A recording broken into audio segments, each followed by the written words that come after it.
meus irmãos, com a paz do Senhor. Amém. Amém. Tem um versículo aqui.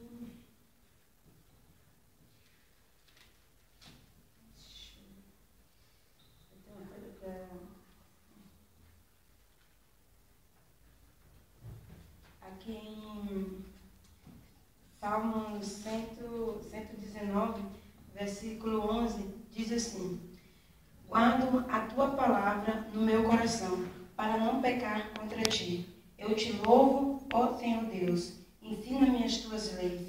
Costumo repetir em voz alta todas as ordens que tem dado.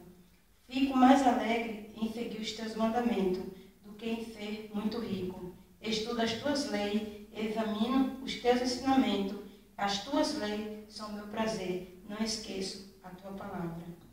Que possamos guardar esse versículo no nosso coração e que possamos cada dia mais procurar Deus, assim como nós acordamos de manhã para comer, com muita fome de comer, beber água, que possamos cada dia mais ter muito mais fome da palavra de Deus, porque só assim nós vamos ter a nossa vida purificada, santificada, e cada dia nós possamos, como eu falei há 2 dias atrás, que nós precisamos falar